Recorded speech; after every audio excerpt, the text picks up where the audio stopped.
am joined by an esteemed panel of experts, very rich in and diverse in their work in their area. But before I get a chance to introduce themselves, let me introduce this session and just provide a bit of background on our discussion today. So as you know, online violence against women and girls have become increasingly a challenge the world over. And the same is for the Africa region, where most countries across the continent do not have specific legislation or strategies against dealing with online violence in particular. Existing preventative measures to specifically target online violence are lacking, and that's according to research. And consequently, this has led to a lack of existing data in this regard. With data largely missing, it is even harder to assess the extent of the online violence during COVID-19, when not only many people were home, but also on the internet, we're dealing with victims, and many of them lived with their victims. So this session in particular seeks to interrogate the extent of violence online against women and girls, particularly looking at the COVID-19 period from experiences of researchers, the platforms, and measuring and also interrogating extra measures that are in place. This session aims to gather further experiences from, the wonderful attendees joining us today, particularly from the Southern African region of Sub-Saharan African region, and hopefully contribute to efforts that especially for the Southern African region, we're trying to get on hand and start a SADC roundtable on this matter. So let me quickly introduce this esteemed panel joining us today. Where do I start? I start from my immediate left or right? Yes, I start with Justice David Batema, who is a judge of the High Court in Uganda. Justice Batema is passionate about establishing new trends in the delivery of justice, jurisprudence, and gender equality, as well as redefining concepts and legal principles. We are also joined by Ms. Nomonde Contre-Casiopa, who is the head of public policy for Southern Africa at Facebook, and she's part of the wider Africa public policy team, and she's a former councillor of the Independent Communications Authority of South Africa, ICASA, that deals with telecommunications, broadcasting, and postal services sector. That is the responsibility of that regulator. Ms. Siopa possesses over 28 years experience in the broader media sector, having worked in the space of content development, production, and scheduling at the South African Broadcasting Corporation, SABC, and has also worked at MultiChoice Africa as the head of Africa Regulatory and Stakeholder Management. Ms. Siopa has an extensive research experience in the field of research, ranging from academic to social, and also with a market focus. She holds a master's degree in ICT policy and regulations from the University of Witwatersrand. We are also honored to be joined by Ms. Nima Ayer. Nima is a regular in this space, and as you know, she's an artist and a technologist. She is the founder of Policy, which is a civic technology organization based in Kampala, Uganda. And she co-hosts a podcast known as Terms and Condition. And she currently leads design a number of projects focused on building data skills, but also fostering conversation on data governance and digital securities, as well as innovating around policies. I'm not too sure if Martha have joined us at this point, but just in case she will join us a bit later, we'll be joined by Martha Shilongoshi, who is a feminist and a digital media consultant with media and journalism background. Her work focus is on the protection of human rights, digital safety, and participatory rights for women and girls and minority groups in the governance through communications as a mean to inform policy development and practice. Martha is also a co-founder of Feminitizing While African, an online community for feminists who engages and collaborate. So let's start our conversation. But before we start with the conversation, just a chance to everyone to say hello. Hello, Justice Patema. We're happy to have you here. Hello, I'm happy to meet you online. Thank you. Thank you. And hello, Namunde. Hi, greetings, Nashilongo, fellow panel members, and everyone that is joining us virtually. I'm really, really excited to be a part of this very important gathering this morning. Thank you, and we're happy to have you here. And hello, Nima, and good to connect here. Likewise, thank you so much for inviting me to be a part of this panel. And yeah, I'm looking forward to this discussion. Thank you. Thank you for being here today. I see we have Alice Aparo. I'm not too sure if Alice would be with Martha. Hello, Alice.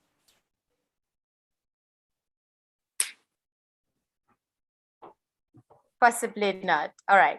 So let's delve into our discussion today. And I start with you, Nima. Nima, over this period of COVID, policy has been carrying out a number of researches, particularly on online violence and, so diverse. And I've been involved, obviously, in some of them and quite captivating. Nima, what immediate reflections would you like to share about online violence on the continent at this point? Thank you so much for the question, Nashilongo. So last year, we put out a study where we talked to about 3,000 women from across Africa. We did the study in 5 countries that are Uganda, Kenya, Ethiopia, South Africa, and Senegal. And we really wanted to understand what it's like for an African woman on the internet, because we know that a lot of technologies are built in foreign countries and then imported into our context without taking into mind our unique experiences and context. So, for example, the speed of our internet, our local languages, our culture, any of these things into account. And what we found is, very disappointingly, that 1 out of 3 women that we spoke to had experienced some form of online violence. And this could be harassment, it could be body shaming, trolling, hacking, spamming. And that's very disappointing. So 1 out of 3 is a very, very high number of people to experience violence online. And I wanted to also make the point that this data was collected between 2019 and 2020. And we all know that we are now living in a pandemic world since March of last year. And things have changed considerably. You can no longer ignore the fact that so much of our lives happen online. Like in a pre-pandemic world, we would all be sitting on a stage together having this conversation, but instead here we are we're all in tiny little boxes. And so much of our lives have been pushed online, whether we like it or not. Like, of course, nobody wants to sit through 8 hours of Zoom calls a day, but voila. So this is our lives. And what we also found that I think is important to highlight is many, many women we spoke to across these 5 countries in urban areas. The criteria was that they would have to use the internet at least once a week, which is pretty basic. But the minute you leave a capital city, it was really hard to find women who use the internet. So that was kind of disappointing at first, but maybe things have changed now in the past year. But we found that most women do not know where to find information on online safety. So one answer they give is that they would go to the police, but you also know that a lot of our police are not trained in online safety matters. So I kind of find it hard to believe that somebody would walk into a police station and say, how do I, encrypt my messages?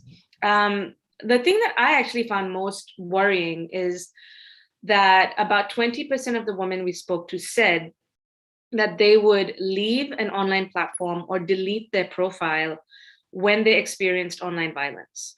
Now think about that. If you are in an online space and you experience violence and you delete, it's basically deleting your identity because of this violence. And the whole point of online violence is to censor women, it's to intimidate them, it's to silence them. And the fact that 1 in 5 women actually does leave digital spaces because of this violence is very scary. Because think about online education. If you're a student and you experience violence online, like what choice do you have? You can't really leave the platform. You're going to be at a disadvantage in terms of your education. Other interesting things we found is that we don't really have research on closed spaces. So you can do research on Facebook, on Twitter, but what really happens in closed platforms like WhatsApp or Telegram, there's a significant amount of violence there, and it's very difficult to understand exactly what's going on, especially if like you yourself are not in the group, because it's not totally clear how you report that kind of violence. Other things that I think are interesting to mention is with reporting. We actually spoke to a group of women, and many of them said that they were scared to report violence because they thought that perhaps the perpetrator would get a notification and that would amplify the violence. So you can already see that there's not total awareness, like social media companies say, oh, of course you can block a perpetrator, but it's not very clear how you block, what happens when you block, what is the response, how do the platforms respond. So in our African context, there's a massive need of awareness of online safety, and also just how do these platforms work behind. And in terms of legal response, many women said that when they did go to the police for support, they were laughed at. And one quote was, come back to us when you have bruises, or come back to us when you've experienced something physical. And on the other hand, many women were not aware of any laws that existed to protect them. So the laws do exist. There are some laws that exist to protect women, but in Uganda, for example, 90% of the women we spoke to did not know that there were laws to protect them in online spaces. So putting this all together, there's many interesting facts that came out of the report, and this is not a presentation on that report, but we're doing significant work on gender disinformation, on online violence against women politicians, which I'll talk about in a little bit. But I just wanted to say that there is online violence. People are experiencing it.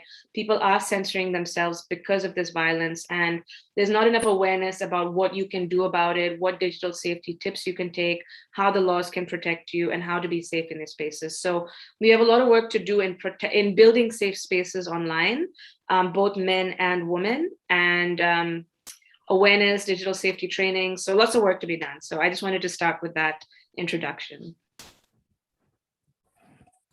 Thank you, Nima, for that introduction. I think that captured the very essence of our discussion today. I see Martha has joined us. Hi, Martha. Hi, Martha, and welcome. Thank you so much. I'm in Malawi, and internet is a nightmare here. I'm struggling to connect, but that aside, I'm very happy to join the rest of you, and I apologize extremely for being late. No worries. At least you're here and you are just on time, because my next question actually Can you hear me? Hi, Martha. Yes, we can hear you very well. Can you hear us? Okay, Martha has... Hello? Hi. You very well. Can you hear us? I can hear you. All right. I think Martha's still getting settled, but for now, please let me get to Justice Batema and just hear from your work, in the High Court, but also within the judiciary system, the legal system in Uganda, just your engagement and your work around, online violence against women. Is this becoming an everyday occurrence at your courts? Thank you. I think it is in the opposite. Or online violence would mean to us cases coming connected with the use of internet and technology and its abuse. Those cases fall in the jurisdiction of courts which are below the High Court, Magistrates Court, Chief Magistrates Court. even then, there are very few cases that have been brought to the judiciary, just as it was mentioned in the introduction by Nima. Very few women report this as a criminal case. All criminal cases are reported to the police, and when you go to the police and they open their station diary, there are very few cases that are open. Instead, it has been the government or government officials opening up cases against the citizens who abuse them online for political reasons, but not violence against women. It's quite a novel area. I'm here much more to learn than to share experiences. Thank you, Justus. And no, that perspective adds value as well to this discussion, and I think it builds on what Nima has laid out the foundation. I'm crossing over to you, Nomonde. If you just indicate if you're still there. Yes, should be still there. Yeah. Yeah. So Nomonde, we just want to hear from you. What kind of picture would you like to paint for us from a platform perspective in terms of online violence during the period under review, which is really covered? Thank you very much, Nashilonga, for this question. Maybe in trying to answer your question, at this current juncture, we cannot estimate the statistics or the matrix right now from a Facebook perspective, because our methodology to calculate the prevalence of online violence will really need to be different from the way we measure prevalence of other violations that would pick up from our platforms. And the reason for this is because communication can be highly dependent on the type of language and the context, and often reflects the nature of personal relationships. So in many instances, this is the reason why we actually encourage people to report this type of behavior to us before we can actually identify it as online violence, or what we term bullying, or maybe even harassment. But also even on that nature, and especially where reporting is concerned, we also have other instruments that we utilize internally where to address this type of online behavior, where we would call it maybe a 3-tier strategy, where we would remove, or we would reduce, or we seek to inform. So what happens is that we will remove content which violates what we call our community of standards, and I'll talk to community standards a bit later on in as part of the presentation. And this includes the most types of harmful and false information, and also within this case, online gender-based violence, and hence we encourage people to report any form of type of online violence that they might pick up, or any form of violation that they might pick up. And the second instrument that we would utilize is what we call reduce, for content that doesn't really directly violate our community standards, but still undermines the authenticity of the platform. And the last one is what we call inform. So once we have what we call fact checkers, once our fact checkers have rated something as false, not only do we reduce its distribution, but we also inform people with more context, so that they are aware that that information that they're about to share, or they are intending to share, is actually false. So in a nutshell, these are the 3 instruments that we put in place. But from a stats metric perspective, we do not have that kind of data as we speak right now. Sure, thank you. But also let me just check with you if you heard about what Nima's first intervention was about, those reasons that she, from the findings of the report. What would you make of those, that women and girls are leaving platforms and just amongst others? Yeah. Unfortunately, I got cut off, so I missed some of Mina's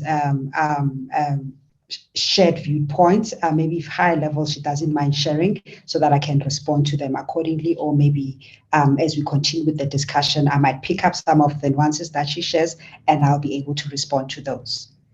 Thank you. No, thank you very much. So I'm circling back to you, Nima, again, because as we appreciate the background that you've given your research, but I think recently also what policy have just released a report about targeting, I think, elections specifically in Uganda. Oh, Martha's back, but I think she's busy settling down. But let me go with you, Nima. So what can you tell us about, the intersection of online violence and with particular circumstances such as elections or such as, specific events that would, get women and girls to be targets online? Thank you for that question. So yes, as you said, we did a research study during the election time in Uganda, and the report is called Amplified Abuse. I'll post it in the chat. You can find it at vawp.policy2ls.org. And as part of this research, we did a social media analysis. So we looked at open platforms, Facebook and Twitter, and we basically found 100 women and 100 male politicians or leaders or influencers, and we looked at their content in online spaces. So we wanted to find 300 each, but there were not that many online. And overall, what the study showed us is specifically that women in Uganda are not using social media to its full benefit. So as you know, or maybe not, but in Uganda for this elections, we had what we termed a scientific election. So because of the pandemic, of course, there were different rules in how you could gather, how you could campaign, which changed elections, because elections is all about, getting together, having the campaign speeches, campaign trail, but things were different this year. And so people took a lot to like radio and TV, and we expected that people would also use social media very heavily because it's more or less free. I mean, you can use advertising, of course, but for the most part, social media is very cost effective compared to radio and TV. But we were very surprised to see that women did not really use social media in that effective way. Some did, of course, but to the max extent, they didn't. And we actually met with MPs, some current and some ex, and a lot of them said that they feared using these online spaces because of the online violence. So if you look at it this way, the online violence silenced these politicians so that they didn't even engage in online spaces. What we did find, though, was that women politicians used Facebook more than Twitter. And we think it's because it's long form. But we also found out that there is slightly more abuse on Twitter towards women as compared to men based on all the data that we found. So as part of this study, we used natural language processing to understand the sentiments of the comments. So you can use this kind of tool to see if the comments are positive or negative or neutral. But we also labeled all the content as trolling or hate speech or satire or body shaming. And we were able to find out that, I think it's a well-known fact. So women are often attacked for their personal lives. So for example, if a woman is not married, they'll say, oh, you need to get married, you can't be a leader. Or if a woman is married and doesn't have children, they'd be like, how can you be a leader if you don't have children? So it's always these misogynistic tropes that women are attacked or they're attacked for their bodies. And the data actually showed this. So women get attacked for body shaming, this kind of trolling, versus men get more attacked on their platforms. So what they stand for, what their manifestos are, that kind of thing. And that actually came out in the data. And we could also see that there's a lot of gendered disinformation. And a lot of this also happens in closed groups like WhatsApp. And also the women leaders that we spoke to also felt like they couldn't control that. You can't control what happens in a closed group, as I said earlier. So if you know that you're being attacked there, there's really nothing you can do. You could report the whole group, but it's not very clear how those mechanisms work. And when we spoke to the women leaders, they said that they had a fear of using the online platforms because they felt that they did not have the knowledge of how to approach the violence they faced online. And they also felt like they didn't have the digital literacy skills overall to make use of the platforms to their full capability. So all that to say, I wanted to highlight that there's a lot that needs to be done. For example, parliaments should have a gender desk, an online violence gender desk. So if there's an MP who needs support, there should be a dedicated desk where they can go and get support, whether it's for online safety or if it's for digital literacy or any other issues that they have in setting up online platforms. And we need to come up with a way to target this gender disinformation, this online violence, and we need to work very closely with both governments and social media companies to see how we can do that so that women are not being silenced in these different online spaces. So this is the case of Uganda, but I think that a lot of these results will be quite generalizable to other contexts and countries as well. Thank you for that experience and you know, that picture from what happened in Uganda. I'm sure this is what happens in every country where especially when election happens. And I was almost excited to hear from Martha, because Zambia just had elections and Martha's from Zambia. Unfortunately, she has some challenges with connectivity. Martha, I see you are back. Maybe you could just cut your video for now and try and engage us.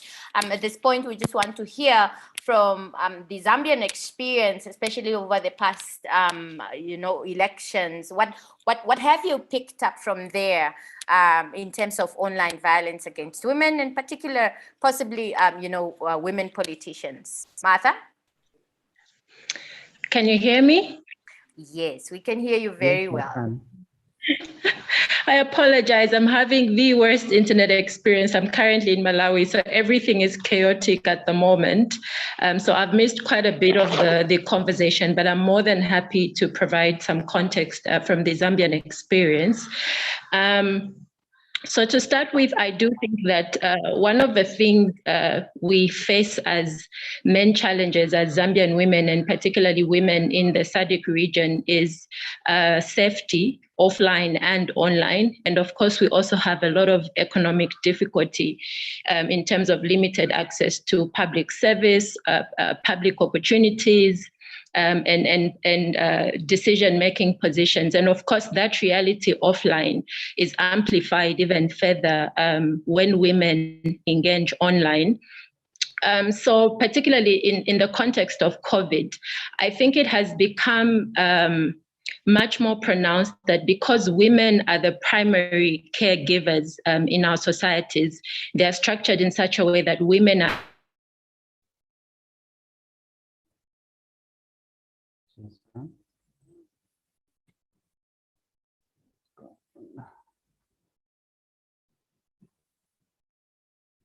Hi, Martha. It looks, did we just lose you maybe? All right, sorry, Martha has been indicating her challenges connectivity this morning. But let me get engage you, Justice Batema. You've had those statistics and those concerns from Uganda, where you are with Nima, in particular to the past elections that you had. What do you make of them, and what do you think would be immediate chances to engage and build advocacy or get the work done on out of the High Court? Thank you. I've listened carefully to the statistics. I think they are right. The use of the internet is not so good in Uganda. Maybe when you are urban based. Once you go outside Kampala, city of Jinja, you have network problems, even for using a phone for ordinary calls. Now, what's the problem with online violence in Uganda? It's because why is it not reported?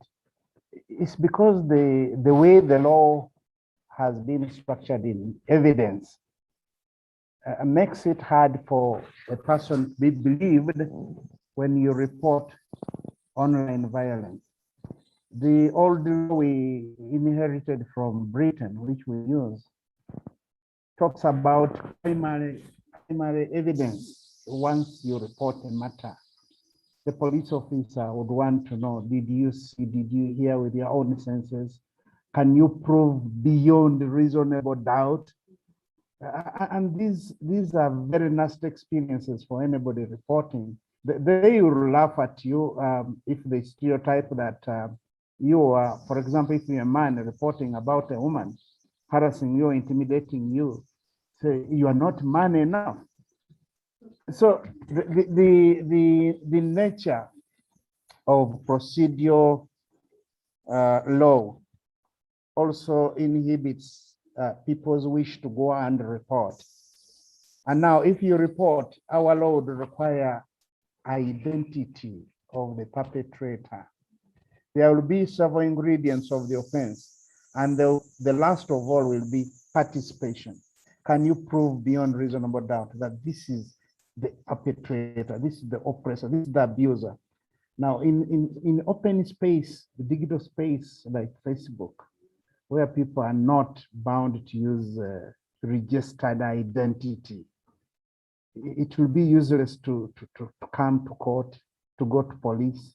Or if you went there, again, the research has shown very few police officers are trained in this area. He feared to say very few judges and magistrates are trained in this area. You have to train yourself. You have to look outside the judicial training to be able to entertain such a complaint. We have had 2 or 3 cases at Uganda Road Court, and it has been a nightmare to see how the young magistrates are struggling with putting technology. It's a new trend of trying cases. What are the ingredients? How do I separate an attempt from the actual fact, where the law requires you to prove the actual act, the intended mind, and why should I be punished for something which is just an intended act? So when you look at the Computer Misuse Act, and there is, I think, Section 25 saying somebody will be prosecuted for the attempt. If I wanted to abuse you and I go online and then the internet disappears and I don't send it, if police finds it, they will charge you with an attempt. Now the question is, how sure are you that this is my address, that I'm the one who participated in this in this online violence? So still, I think we still have a long way to go.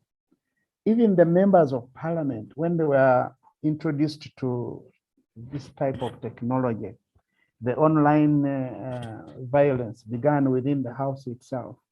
A honorable member of parliament stands up to speak, to contribute, and then the members of parliament begin exchanging on their tabs. Look at her bums, look at her legs. Oh, she's juicy. And by the time she gets to know about it, she has sat down and everybody is laughing. She's looking around to see why they are laughing. She's not so sure. And then somebody posts it to her.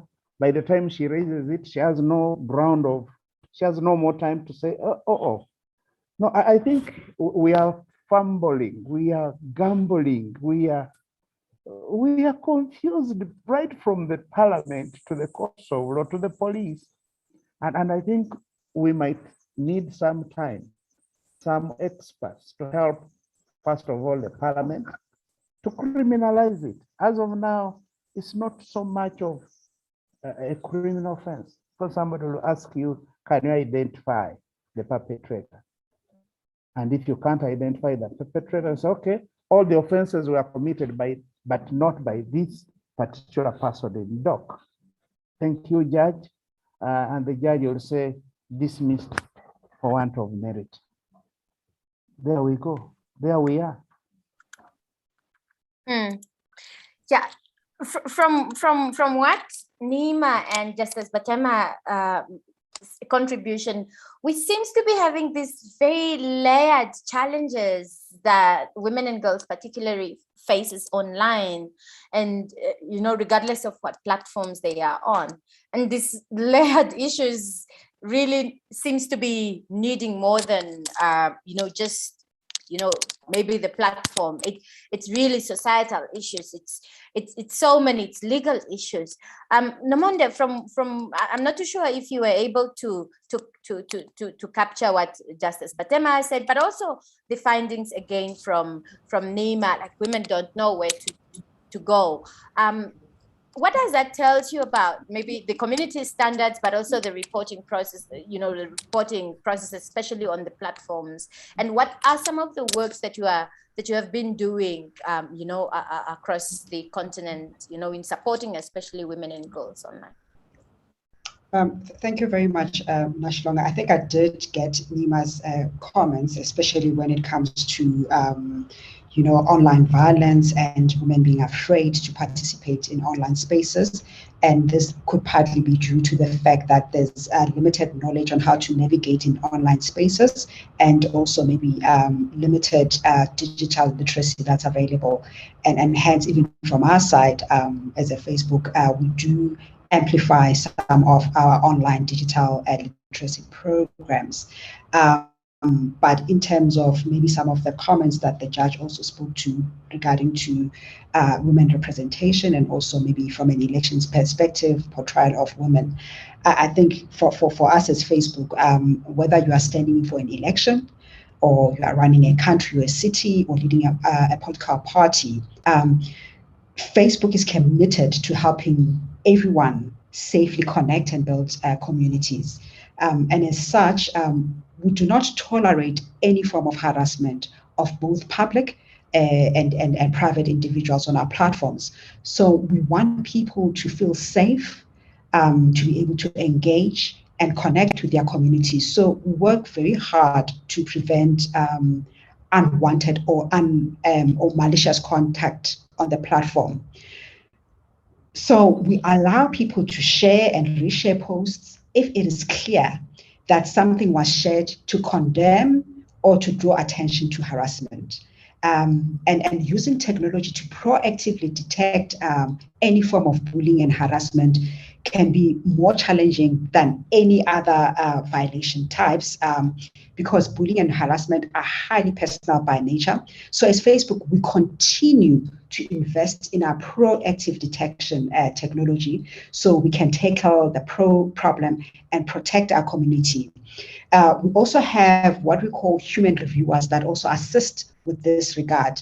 And for additional support, we have also created resources that include safety guides for women in politics and leadership, government, politics, and advocacy support, and also safety tips for community leaders. And basically, general tools to keep people safe online. And I will avail all these links so that should people want to engage more and with all what's inside, what's embedded in all these tools and resources that we've put in place, they are able to access them as well.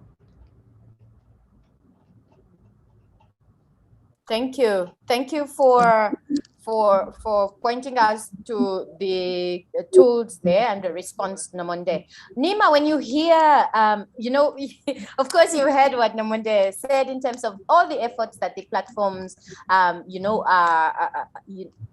in place to ensure safety, to ensure meaningful engagement. From a research point, what seems to be the challenge here? Because obviously there seems to be areas where, either women or girls don't know where, to do the reportings, or are not aware on how to engage. Is this maybe some of the things that you come up with in terms of your findings, as to find some lines of collaborations, or or recommending maybe more literacy, but digital literacy courses or engagements at grassroots level, or at all these areas of society, just to ensure that women are safe and that they find the platforms to be meaningful and to add to their work? Are you asking me to solve online violence? Is this the question? You got me. You got me. No. No, I think it's a good question. So I think the first thing that we're seeing is that a lot of people come online on these platforms for the first time, and I can see that it can be quite overwhelming, like to understand all the different features. And of course, Facebook is making like very significant efforts in protecting women's safety. I'm part of their women's safety expert board, and we have calls, and I can like see the complexity of the issue, because there's so many different use cases, but you're still trying to make it a social media platform at the end of the day. But then you want to enforce your community guidelines. And I think it's an awareness thing, and we need to figure out how do you get people to understand the way these platforms work. So could there be like a better onboarding onto these platforms? Because there's so many features that when you ask people, they don't really know how it works. For example, like the mute feature, like it saves me so much headache on Twitter. Like, just for example, like I muted the word Trump for like years, and I didn't want to see it. I was like, I don't want to see it. I don't want to be triggered. I don't want any of this information.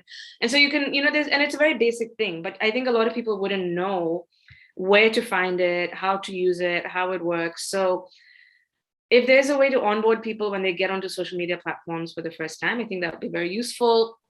And letting them understand, like being very clear about how the reporting mechanism works, for example, because right now you report and then it goes into a void. Like what is there like where is it gone? When will I hear back? What will happen?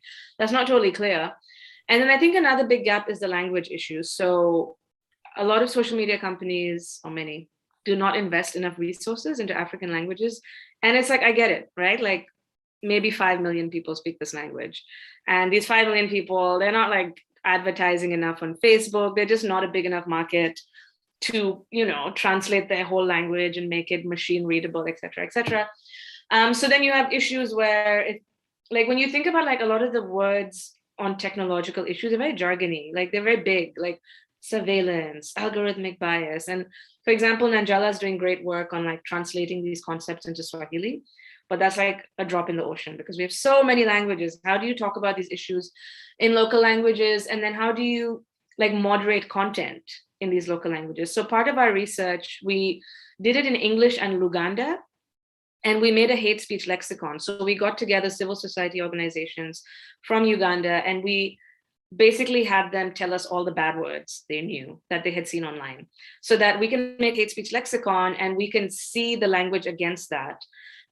Because there's so much slang, like even if you translated Luganda, like it wouldn't understand the context and the slang. And the thing is, like, slang changes so much from month to month, like whatever the trends are. And these platforms often can't moderate local languages, and definitely not these kind of cultural nuances. So I think it's also about investing the resources. And then the last bit that I also want to mention is there's a lot, but I don't want to take all the space, is the tech policy angle, which is very, very, very important. And so to give you an example, in Uganda today, Facebook is banned. There was an incident during the elections where a number of government accounts were taken down. And as a result, the whole internet was shut down, but when it came back, Facebook never came back. So you can access it with a VPN right now. And my question here is like, what is more of a question, like what is the kind of tech policy you would need? Because you can also understand from the Ugandan perspective, like, if you are not a geopolitically super strong country, you cannot really influence these tech platforms. Like their own earnings are huge compared to some African countries. And so how do you make progressive tech policy that works for African countries with African users in mind? And do we have those skills? So yeah, we're always talking about digital skills of the users, but what about our tech policy skills to make policies that are not regressive in nature? So a lot of times you'll see things are banned. So it's like ban social media, ban fintech, ban cryptocurrency. It's like ban. But like, how do we embrace these technologies on our own terms? I think that is an important question we need to ask and move forward with that. So I think that's my input. I have many, many ideas, but I will stop there. Thank you, Nima. I think that that adds very well to our conversation and really help us understand the online violence just beyond, the user's experience.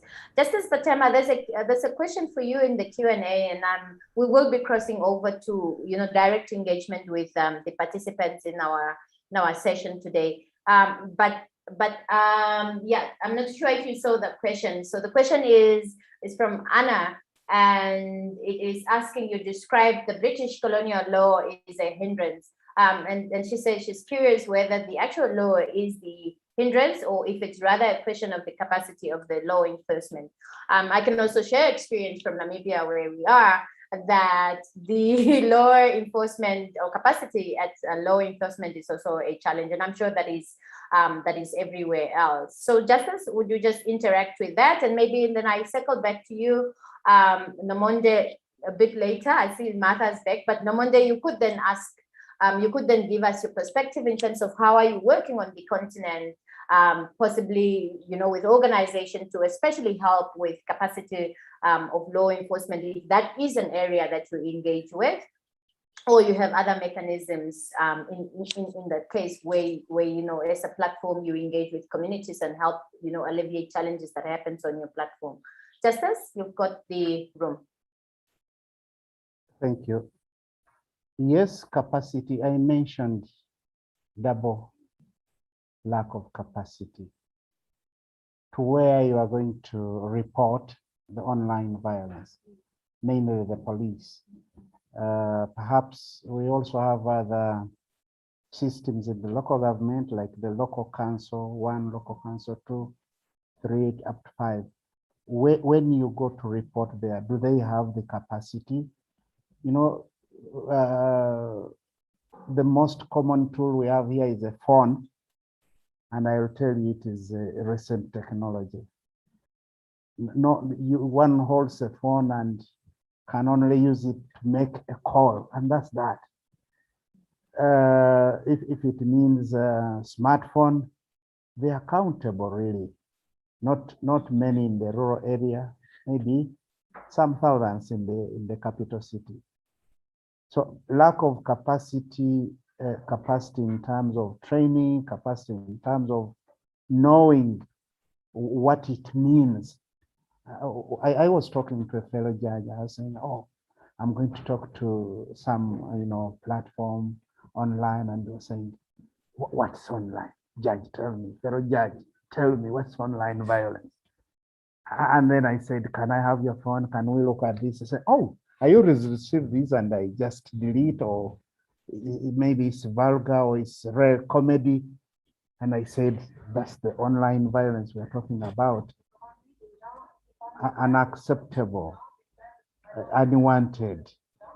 Then if the police are not trained and the judges are not trained, the magistrates are not trained, where do you report and hope to receive justice? It's not there. If they are trained, do they have the tools to, for example, record a conversation online? And somebody says, "Well, I have this laptop, I have the computer, but I don't know what to do." Okay, then it comes to attitude. Even if I reported, what are the sanctions that are going to be meted upon the perpetrator of the violence online? What are the sanctions, and who has the authority to do that? For example, to prevent it, to stop it, ABCD. When you hear Facebook saying we shall do ABCD, I'm happy it has been brought out. In what language? Maybe if it's done in English, very fast.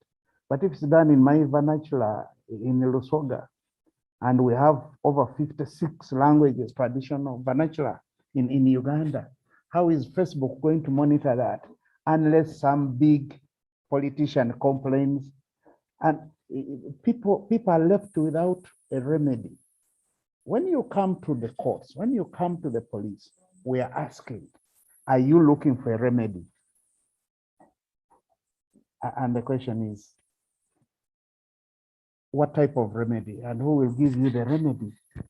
So sometimes it's useless to complain where you are going to get no remedy. And if it's a remedy, how effective? It must be an effective remedy. So to the judge, to the magistrate, the question is, isn't this person being persecuted for no good reason? And then the attitude of us, we Africans, you and me, isn't it patriarchal that certain things are accepted, tolerated? They are persistent. They lived with us for years and years. And someone says, who is complaining? A woman. What did they do? Did they touch her even? They didn't even touch her. So what is she complaining of? They didn't even rape her. They didn't defile some bad words online. Oh, wastage of human resource, wastage of government resources.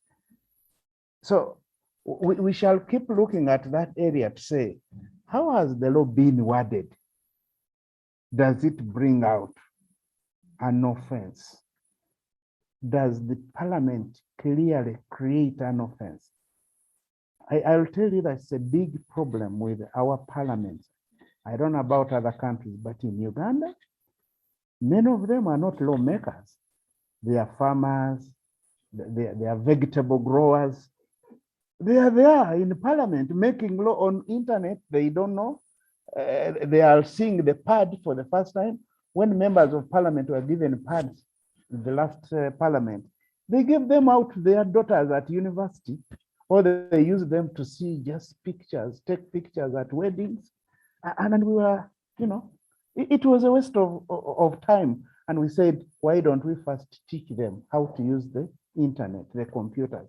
Now, why don't we first teach them where to report, how to report? If you're going to the courts, put the judges in one room, teach them on how to switch on, to join a meeting in Zoom, teach them how to discern abuse online. If they are going to use slang, how much of slang will be used as evidence against the perpetrator? I think we need much more conversations to condemn violence against women, which has been stereotyped and accepted in the ordinary law, such that translating it into online means a lot. Thank you. Need to translate that. Thank you, Justice. Martha, you are back. And Martha, we have been having these conversations, since when? I don't know, 2016 and even before that. And you've heard what, Justice Pastema is saying about the conversations. But in the meantime, there's a lot of aspects to this. For instance, you've mentioned previously patriarchy. So when do we get to a point where, we would say that online violence at some point no longer becomes an issue in our society? What would that take? Martha. Thank you, Nashilongo. What would it take? Like you rightly mentioned, we've had so many conversations, offline and online. And, it's no rocket science that obviously the realities offline are reflected heavily in the conversations that happen online, especially when it comes to women's issues. But what I've seen over the last 3 years or so is how the conversation online has evolved. So obviously by now, people know and acknowledge that our societies are very patriarchal. They acknowledge that there are some problematic norms and traditions within our societies. But the conversation and narrative has heavily shifted online to people not being willing to give up some of the privilege and benefits that they get as a result of our societies being patriarchal. So what you see manifesting in the online conversation, especially towards women, is a lot of gaslighting, a lot of trivializing women's issues, And this is done in such an organized and coordinated way that, you know, especially the men that benefit from this privilege, when women vent or rant about the societal injustices that they face, there will almost always be someone who will try to make light of the situation. And what that does is it triggers women and mentally stresses you. So I think that especially in this era of COVID, where we've had women working from home and homes where they're primarily the caregivers, you know, and that performance from work has been obscured in the sense that previously you would go to the office and some of those gender norms you could challenge and push back on them because you were in a professional environment. Whereas in this era of COVID, women having to work from home, the line becomes very blurry because they still have to be primary caregivers in the home whilst trying to perform. So when women have had mental health challenges and stress and emotional stress from the effects of the pandemic on their individual lives, and when they've come online to sort of look for community that can relate to some of these challenges they're facing, you see that gaslighting come on and jump out very, very quickly. And that adds to the mental stress rather, and the emotional turmoil that women have to go through as they navigate the offline and online spaces. So what would it take? At this point, you know, still a lot of pushback, but I'm very, very weary of having to place the burden of educating and informing the rest of the online community about the triggers that happen when women come online. And it would really take people having a personal resolve to see how they can give up some of their privilege and make conversations online benefit women. So it has to be, you know, people going out to seek information, people actively wanting to see how they can make the online environment safe for women, as opposed to asking women what, you know, how will the online space be safe for you? It's how can I make this online space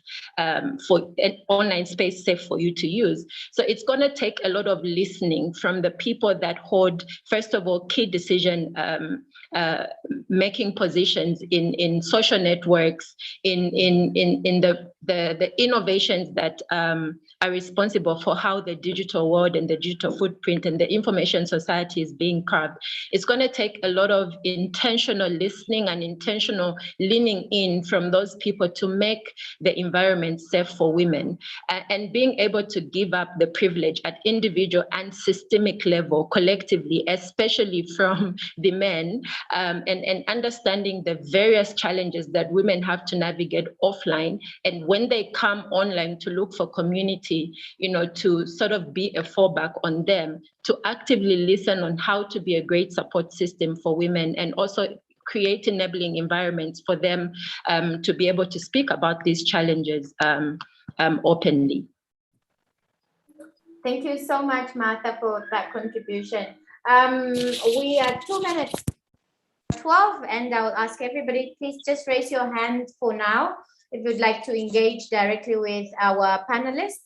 But while you're raising your hand, I'm circling back to Nomonde because I have given you a question before, but also if you could just reflect on what everybody has contributed now, from Martha to Justice Batema, to the issues of elections, because, for instance, in the Southern African region, you know, during the past few years, since last year, I think, to now, there have been about 10 elections, whether these are national elections or, you know, or local authority elections. And there are women in there. And as you heard from Nima, this has been like the target for the abuse, especially towards female politicians.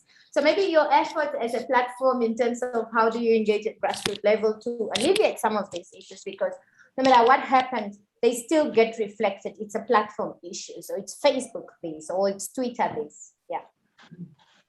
Thanks very much, Nashalonga. I think maybe the first one that I would want to tackle is the issue around language. And the one thing that I want to share again is that over and above the human reviewers that we have, we work very much closely on the ground with what we call trusted partners. And our trusted partners, they are basically the temperature, their eyes and ears. and they're the ones who would understand the language, the dialects, and all the innuendos that would actually pick up, ordinarily. But for us as Facebook, we have a content review team that is global, and they review the content 24/7. And these include native language speakers, because we know that it often takes a native speaker to really, really understand the true meaning of certain words and the context in which these words are actually shared. And our reviewers are from all different types of backgrounds. And we have thousands and thousands of people that are looking at our content. And our goal has always and is always to have the right number of skilled people with the right language capabilities to ensuring incoming reports that are reviewed quickly and efficiently. I think Nima also made a comment around internet shutdowns and the throttling of the internet and the impact thereof. I mean, we just came out of Zambia's elections a few weeks ago. I think they went to the polls on the 12th of August, and there we experienced a partial internet shutdown. And for us as Facebook, we really truly strongly oppose internet shutdowns or any disruptions of the internet and services, and we're deeply concerned by the trend towards this approach in some countries. I mean, internet shutdowns have negative economic and social consequences. And I mean, I attended a webinar about 2 weeks ago. I think it was hosted by the Gibbs. And I was so excited because the speakers at that particular platform were able to quantify, the economic losses, that just emanate from internet shutdowns. And we know when there's an internet shutdown, it separates people from their families, from their friends and livelihoods. We are now living in what we call Covid-19 days, and we know the impact that COVID has had on businesses, but not only businesses, but small businesses. So internet shutdowns, they undermine economic activities and growth and in harnessing SMMEs, and they severely disrupt startup ecosystems. So, I mean, for us, from our side as Facebook, instead of ordering internet shutdowns or blocking, authorities maybe should perhaps seek to work and use online platforms to address emerging situations. I think on the question with regards to justice, in terms of law enforcement, we do have a division that's committed to law enforcement within Facebook. And this particular division will work with law enforcement agencies on the ground to assist them with any given cases. But obviously, as they work with local law enforcement agencies, we follow local laws in terms of a case number before we open up the universe, because we also need to protect the users, but we also need to make sure that the laws of the country are also basically are actually followed. If I heard you again, maybe Nashilonga, going back to elections, I mean, for us as Facebook, elections in any country are very, very important. And as such, we prioritize them. We put numerous resources behind them. We work on elections as Facebook to protect the integrity of democracy on our platforms, while encouraging engagement between citizens and candidates on the issues important to them. We are also aware, however, that there are people who want to abuse our platform to harm democratic processes. And this is something we are absolutely committed to preventing. And we take a number of steps to protect and preserve the integrity of elections around the world. Also, we believe that Facebook has incredible potential to be a positive force for democracy around the world. Facebook gives voice to people of all ages and political beliefs. It encourages debate and healthy exchange of ideas. And importantly, it makes leaders more accountable to their constituencies. So this is how we really come up and we really, really show up when it comes to elections in any country. The very same way that even with the Zambia's elections, how we work with the Electoral Commission of Zambia, how we trained some of the CSO on the ground, how we work with human rights activists. who most oftentimes their voices are always silenced, and also empowering them on how to utilize our tools during this period. And we are also counting down to South Africa's local government elections, which are going to be taking place on the 1st of November. So we do not walk in there blindly. We put all the resources in place to make sure that by the time we go on the other side, at least democracy has been upheld and the elections have gone through the whole process with integrity. Thank you so much for the response, Nomonde. I see Carol has her hand up in the audience, but I also see a number of researchers and activists in this space in the room. We recognize all of you, Joan, everyone else. But for now, Carol, you've got the floor. Please go ahead and engage the discussants. Carol?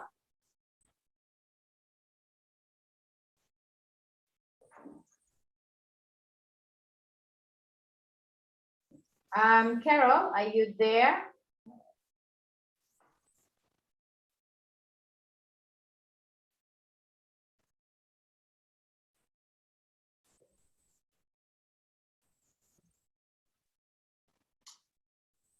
Okay, I think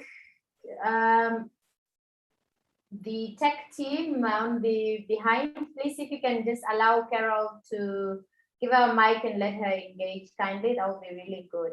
At this point, maybe I'll just go back again to our panelists while we get Carol to engage. Carol, and who else do we have hands up? No, just Carol at this point. Just directly on, apart from the elections, we've had issues of policies come up, as Nima has said, and I think this is a painstakingly issue that is across the continent. How important is for nations to have these policies that possibly prevent online violence, or at least ward of online violence, or provide measures to protect women online? How important is that? And maybe from Nima, what does your assessment hints to? What are your many researchers hints to? Do African countries, especially in the sub-Saharan African region, have these laws in place? And and have they been effective? For Namibia, for instance, we don't have such a laws, and even our online the gender-based violence or combating on gender-based violence act, for instance, is very silent about the use of ICT or the use of technology as a tool for violence, as a tool that can perpetrate violence online, for instance. How important is having these policies or laws in place? And what can you tell, our room in terms of, what from your country, if you've got this law in place, or if there's any efforts to that extent? But for now, I think Carol is back. Hi, Carol, and please engage with us, and then we circle back to our panelists. Wow, thank you so much. Can you hear me? Yes, we can. Okay, awesome. Great. My name is Karen Dossi. I'm based in Dar es Salaam, Tanzania. I'm part of a regional network called Women at Web, which is supported by DW Academy and BMZ. So we've been working around online gender-based violence in Tanzania from, I think it was 2017. Yes. I have two questions, and this would go to Nomonde, but also I'd just like to pick Nima's brain as well. So Nomonde, my question is, how can we lobby, for example, for an industry-based approach? I asked that because we've actually been working with Facebook East Africa.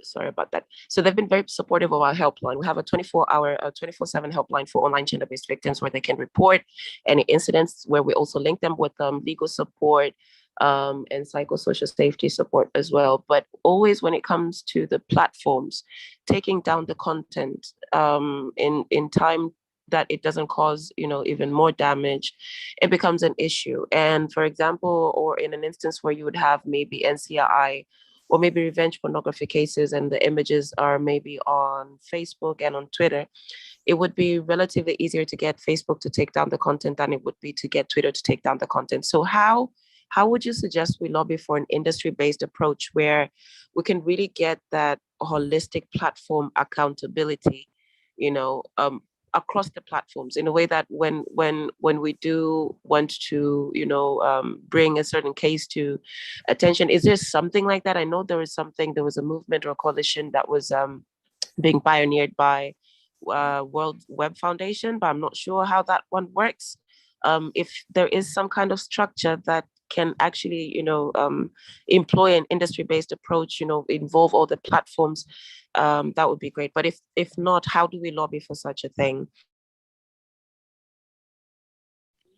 I can quickly go in, Carol. Question So I know that there.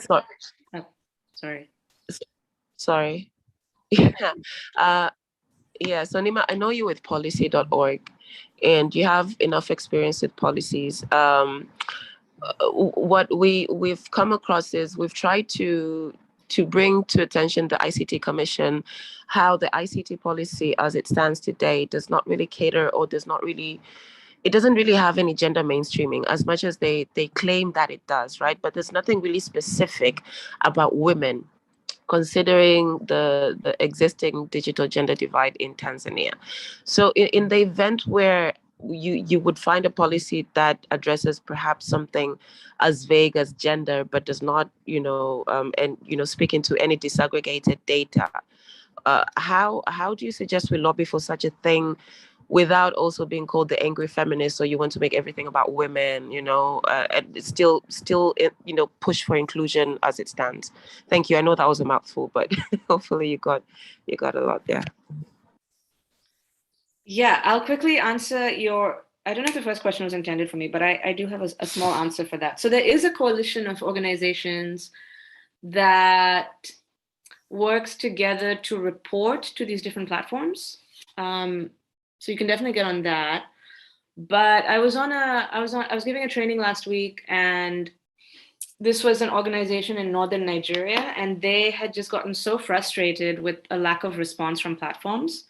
And they just started like a very big WhatsApp group. And whenever they identified hate speech in Hausa, they would post it in the group, and then everyone would report together. And then because of the volume of reporting, it would be taken down. But of course, you can also see how that could be very misused, right? Because once you start getting into politics, then you can just start reporting each other's content with these big Facebook, WhatsApp groups. And then next thing you know, opposition groups or whatever are being just reported willy-nilly. So I think that's a good point. How do you get different organizations to come together that are actually legitimate to make these kinds of reports in a very streamlined way? Because people do post on multiple platforms. So how do you streamline all of that?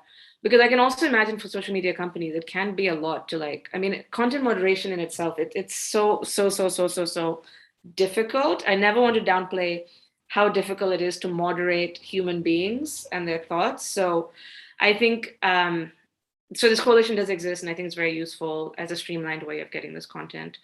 In terms of gender policy, I don't really have an answer. I think it's a very good question. Again, it comes down to how do you get these kind of multi-stakeholder groups together to lobby for progressive laws? And one of the programs that we are launching is a feminist tech movement. So we are trying to get more feminist and women's rights organizations involved in these tech conversations so that we kind of have a coordinated front for talking about different technological issues. So whether that's ICT policy, or whether it's how AI might affect women disproportionately, or it's about surveillance or internet shutdown, or the cost of internet, or the access. Because first of all, if we have the right amount of data, so we need intersectional research to first highlight what the problem is. So once you have the data, you can all come together and have a very coordinated approach in how you approach governments, tech companies. And I think this feminist women's lens is very, very, very much missing today. Because now what you really see is, yes, there's a handful of feminists, and then of course we get branded as, I get that comment all the time. I run women's events, and I always get a comment that's like, why don't you have a similar program for men? And I was like, you start your own organization and do that. Like, this is what I want to do, and this is what I will do. So I think there's, I mean, you know, I'll be in Tanzania next week, and we're actually doing that in person together.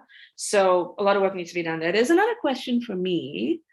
Would be really keen if there are others too who haven't. Okay, perfect. So basically, Anna saying other people should speak. Thank you, Nima. Yes, no wonder there was a Carol's question. Carol's intervention or contribution has a question also directly to you on industry, approach to modern banks. If you can engage on that. Thank you very much, Nashilonga. I think we're always open to forge strategic partnerships, especially with subject matter specialists on the ground, because we come from the tech side of things, and they understand the real situation on the ground, and they understand their content. And we very much always open to hold hands and to hear and to learn in terms of some of the interpretations that we can draw from them, and some of the learnings that come from the research that they undertake, so that we can also, take yourself and look at ourselves in the mirror. But the one thing that I also want to share is that, over the years, Nashilonga, we did indicate that the various people on this platform, they've been engaging with Facebook probably since around 2015. And I'm just want to share that following the work that has been undertaken over the past years, especially on women's safety, this year as Facebook, we are very, very proud to announce the launch of what we call our Women's Safety Hub, and also the formation of our Global Women's Safety Expert Advisors. So who are these advisors? This is a group of 12 nonprofit leaders made up of activists, made up of academic experts, to help us as Facebook develop new policies and products and programs that better support women who use Facebook apps and also platforms. So these are some of the initiatives that we're embarking on. And also just on the Women's Safety Hub and also the Global Women's Safety Expert Advisors, I'll also make sure that I make the links available to you, Nashilonga, so that we can share them widely, so that people can also get a sense of what this particular area of work is all about. Sure, thank you so much, and I'm sure everyone is looking forward to those links and resources. Martha, I don't know if there was a question for you, but maybe you could, sorry, that was Nima. Anna Carefeld, Anna, if you're in the room, would you like to engage directly with, noted down your engagement from the Q&A to here. If you'd like to engage directly with the discussants or with our panelists, please, I would like you to be given a mic and then engage directly. But before that matter, what do you make of the contribution so far from trying to, strategic alliance at grassroots level, but also, the need for industry to engage directly, but also look at that from, previous questions I have earlier shared, or I've earlier asked about the importance of having the policies in place and legislations in place as a starting point to protect women and girls online. Thank you, Nashilonga. I would like to just quickly go back to give some perspective, especially because at Zambia, we just came out of an election that was very important and historic in many aspects. But I have to say, from experience working actively on that election, and looking at the alternatives that were there for women and the context that was prevailing for women offline, it's that Zambian politics, like many politics in any other country, are highly monetized. So obviously, from the get-go, that presents a huge challenge for women to enter political spaces, because obviously there's an economic inequality there. So to be able to sustain your own campaign, to be able to pay your way through adoption at party structure, that becomes a very, very huge challenge in terms of money and access to money and just how much you can participate.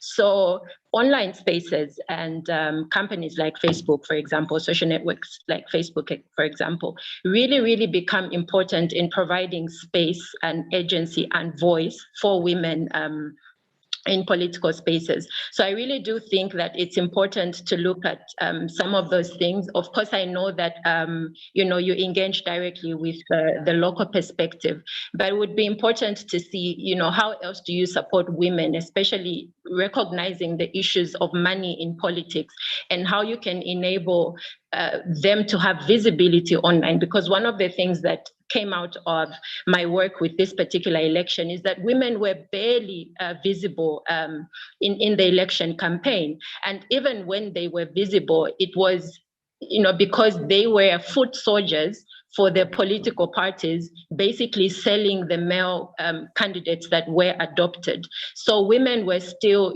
visible in that sense of they're the foot soldiers. They are the support system for the main candidates. But that was not because there was a lack of women that are able to get into these political spaces. And that basically leads to policy as well. I mean, it's one thing to elect women. It's one thing for women to contest for party positions and be adopted and actually get to win an election. Then it's another thing altogether for those women's voices to actually count when it comes to formulating policy. So I do think that it's important to have women in positions of decision making, but more importantly, to have feminist-centered or feminist-led women, because then they provide a very important context of some of the systems that exist, and they know how to push back, so, and that's not to trivialize women that have not come to their own feminist awakening, but I think there has to be some kind of deliberate support to push for more feminist-led or feminist-centered women to occupy some of these spaces so that policy is informed by a feminist perspective. And also, I think the other thing that I would like to speak to is the local context and challenges of women in various countries can be a challenge for social networks to sort of incorporate in their policies, because I know that you almost always have a global outlook in terms of your policy and how it's implemented. But I do think that in the context of women specifically, there has to be some kind of extra effort to understand the nuance and the challenges that we face, and sort of deliberately, prioritize that as opposed to making money. And of course, we understand you're a business, but at the same time, you're providing voice, you're providing space for women. And so to have that feminist lens in your policy implementation and practice is really going to help, not just on paper, but really being on the ground to hear what is going to work in the context of the women that are in certain communities, especially in African countries. Thank you, Martha. Anna has joined us now on the panel. Anna, please go ahead and engage. Thank you so much. My name is Anna Karfeld. I am a senior policy specialist for freedom of expression online at the Swedish the International Development Agency, SIDA. It's a pleasure to join you, and thank you so much for organizing this extremely important panel, and to all the panelists and to the interpreters. It's really a pleasure to join you.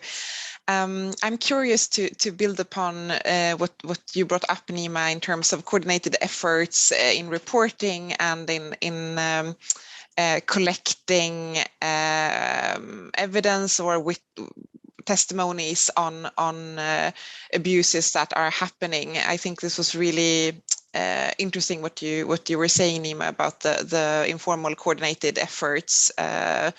You mentioned if there are anyone else who are aware on coordinated efforts, I would be really keen on learning more. And I think this conversation that we're having today about what we can do in our local context are so important. I think we, thanks to the amazing work from civil society and the women's rights movements, we have accomplished a lot over the last 5, 6, 7 years or so, really gaining policy recognition on an international level regarding gender-based violence online. And I think it's now really important to look at how we can use this international normative framework to gain leverage on national level. So I was also very intrigued about Justice David Batema's reflections as well in regard to capacity or legal obstacles. So just maybe a general questions to all panelists or whoever would like to respond, or wonderful peers in the chat in terms of what's needed on national and local level. And then a second and last question to Nemonde and Facebook. It's really great to learn how you are really implementing the knowledge from civil society and experts on women's rights and on gender-based violence online. What will be the mandate of the hub that you mentioned? What will be the action that will come from gathering this civil society expertise? Thank you so much. Thank you, Anna. Nomonde, go ahead and respond.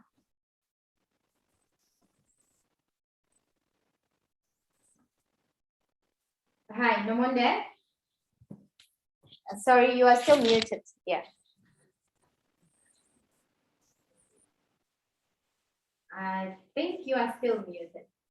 I see your mic sign is still on my end at least.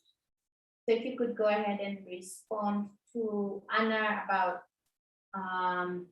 that civil society experts pool that you're putting together. But from my end, I can still see you are muted.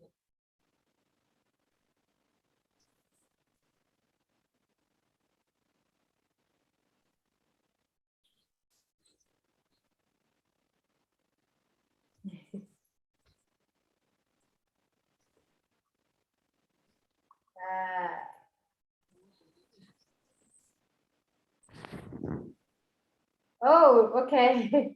I don't know. Yeah, it still looks like you are muted on my end.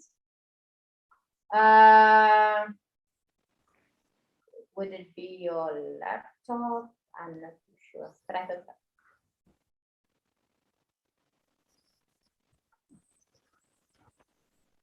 Oh, it could be admins or the tech team that is supporting us. Kindly, can you help there? Is it because the mic was still with Anam, perhaps? Can it be? Maybe not. All right, Nima, while we are sorting the issue with Nomonde's mic, which I honestly don't understand, has there been any input there from Anna that you would like to comment on, but also as we round up the discussion, because we literally have 2 minutes. Please go ahead, Nima. To be honest, I have forgotten the question. My apologies. Let me just wrap up. Okay, go ahead and wrap up. I had mentioned this earlier, and I think I have quite a concern about. I think Justice Batema made some very interesting points about the legal system of Africa and how we inherited colonial laws, and I think that is a very important piece, because I strongly feel that all of the laws that we make are punitive in nature. So it's always focused on find the perpetrator, punish. Like that, the whole legal system is a punitive legal system. You've done something wrong, you're going to get punished. And I mean, if it was possible, I feel like we should change the entire legal system, but that is not possible. So that's like, what I think would be interesting is to think of alternate approaches to tackling online violence, because first of all, our research showed that in some countries, up to 90% of the women did not know who their perpetrators were. So if you have amazing laws, it doesn't matter, because if the whole point of it is that you need to show the perpetrator, you know, that you're 100% sure it's this person, but you don't know who the perpetrator is. And secondly, secondary perpetrators, people who share, retweet, like, engage with abusive content, then you're just arresting thousands of people at this point, right? Like there was a case where on Facebook Messenger, some children shared a picture of a friend and all of them got in trouble because even if you just shared it, you were still involved in sharing of illegal information. So I'm just curious if there's like a different system of thinking of how we approach online violence that is not grounded in punishment, but that is grounded in reasoning, in empathy, in coming together to make it a safer place. So when people join social media for the first time, you get a lot of clout for being abusive, right? Everything is a joke, like, oh, I'll make fun of her bum. It's so funny. I'll get more likes. But how do you change that discourse to where that's not acceptable? That's not the kind of space that we want, because you wouldn't do it in public. Like in a physical space, like everyone would be like, that's not okay. I mean, in some places. But I'm just wanting to task all of us to have a different approach in thinking about what is our role in making digital spaces safer, more acceptable, more inclusive, and to focus more attention on that rather than on building punitive laws. That's just my take on it. Thank you for inviting me for this panel. It's been really fun. I'll share my contact info. And yeah, let's keep this convo going.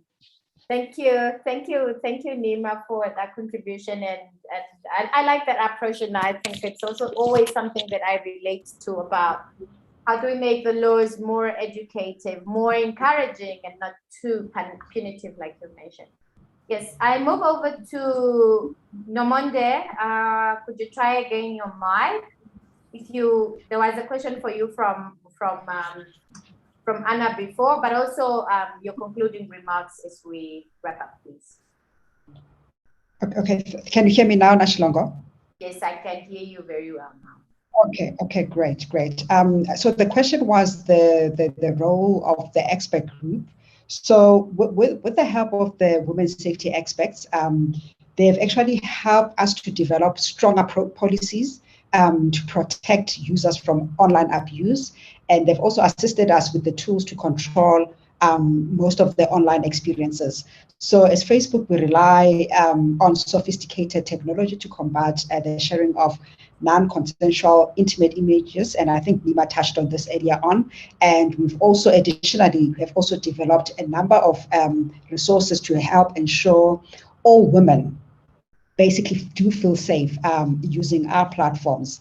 And additionally to that, we also have what we call content policy teams who are responsible for developing our community standards and who help us review policies, because, you know, with time, situations change and policies have to evolve. And because of time, I won't even be able to delve deeper into what community standards are, but maybe just highlight to say community standards are what we call the rules or a guide that would outline what is and what is not allowed on our platforms as Facebook. So that would be the one area that would be talking to some of the policies when we talk about community standards. Maybe my parting remarks is that Facebook's Africa Public Policy team, we remain deeply concerned about the ongoing rise in online gender-based violence, particularly across our platforms. Notwithstanding these concerns, we as a team will remain committed to improving our processes and are eager to learn more about the different ways in which gender-based violence manifests itself on online platforms, as well as the challenges faced by our users who are victims or are survivors of online gender-based violence. In conclusion, while online gender-based violence is of grave concern, Facebook is confident that collectively, as we all hold hands, platforms, states, civil societies, and also users, we can continue to pave a path towards online spaces that are safe, accessible, and also empowering. And this is the reason why, in support of the upcoming 16 days of activism of no violence against women and children, as Facebook, we're going to be hosting a SADC roundtable.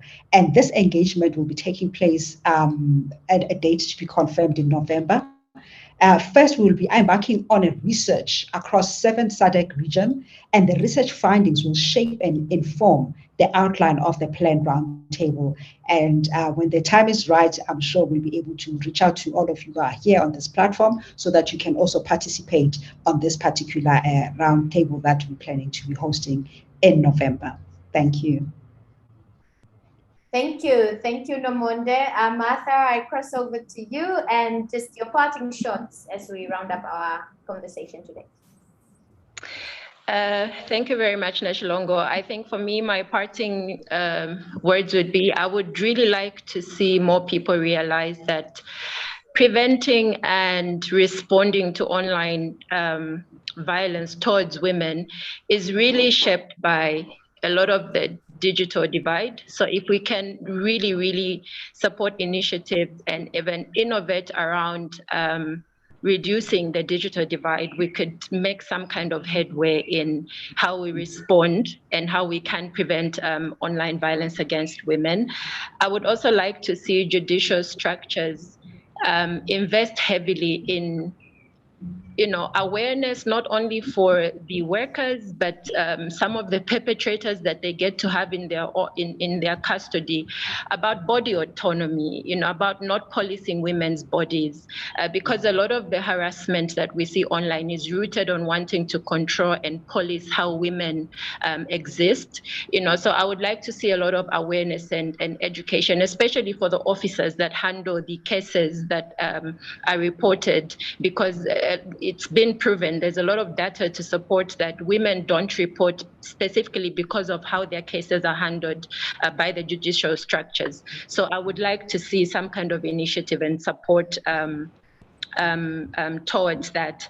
And really lastly, it's obviously to also support initiatives that call for, decentering proximity to male power in society, because that's the structure that is really the fabric of our societies, that proximity to male power dominates everything. And so even harassment of women and violence against women is rooted in wanting to see them as an extension of male dominance. And so if we can collectively dismantle that structure, that norm and that standard within society, we can start to make our communities a much safer place for women to navigate, especially online. If we can dismantle that, then perhaps the larger community can begin to see women as individuals and not an extension of what a man, by societal hierarchy and class, can be powerful. Thank you.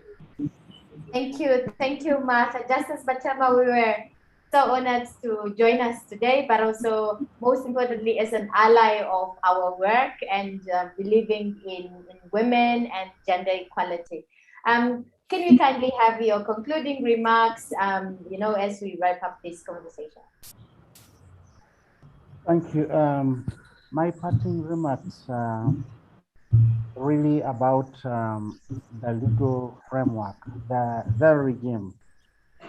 When governments got confronted with problems of ICT and put in place ICT ministries, they did not envisage change of policy to protect women. So for me, when I talk about policy, I want the policy to come from the platform controllers, and again, policy from government. It should be clearly said, it should be loudly said that violence against women is unacceptable. So what should we have? We should have the laws having provisions on reporting, how to report, where to report. Maybe these toll-free lines controlled or associated with government. But I've also seen that there is a lot of emphasis put on political freedom rather than socio-economic freedom, which sphere has many women. So if we are to promote rights, social and economic rights for women, then the committees or boards must be in place. There must be committees and boards in place to censure what is acceptable, what is not acceptable in our society, in our community, so that we don't end up making a mistake of going political, because the politicians are picked on the online and are punishing people, are abusing people, they are demeaning them. and then determining who to take to court or not to take to court. And we see like the cases we are receiving in court are mainly political. So such a committee put in place should have gender balance, and we should have champions advocating for women's rights. Yes, I'm a supporter of women's rights. That's why I'm sometimes referred to as Sister Batema. But when I was doing an analysis on the Computer Misuse Act, I saw like this committee was not in place, this board was not in place. So every case was going to police for punishment. And I like the approach suggested. Why don't we have something to reconcile parties, somebody to control what should go on the platform or not, instead of just punishing people and taking them to court. I'd like to say every new area requires understanding. Is it possible to have people studying ICT influenced to say what is the content you're going to have in your degree of ICT about not abusing women online? If there are social platforms, can we have this being talked about on radio, on TV to say stop online violence, so that people have knowledge of the substantive law and have skills of interpretation? And lastly, we work on attitude. So if we don't work on the knowledge, substantive knowledge, and the skills of interpretation, the attitude will be very hard to change. So the policy should aim at eliminating online violence. I want to thank you for inviting me to share with you. But as I said, I've learned much more from you than sharing with you. Thank you so much. Hope to see you again. Thank you so much, Justice, and thank you again to our wonderful panelists who joined us for this session today. Ms. Namondo from Facebook, Nima from Policy, Martha from Zambia, the feminizing while African, and Justice Batema from the High Court of Uganda. I would like to believe that in the session today we have learned the importance of collaboration, especially in this space. We've also learned from the unrelenting work from policy, the importance of changing mindsets, the shortcomings that we face with laws in the countries, but we also look forward to regional interventions as raised by Carol and others, but also as announced, such as the SADC Roundtable is announced by Ms. Namunde, and so many lessons that we have learned today here. Thank you, everyone, and happy International Day on Access to Information. I think as we depart from here, we believe that women also have the right to access whatever information that is available on the internet. And this is platforms to engage and build their network, but also their knowledge. Thank you, everyone, and have a good day. Bye. Bye, everyone. Thank you. Bye. Goodbye. Thank you. Bye-bye.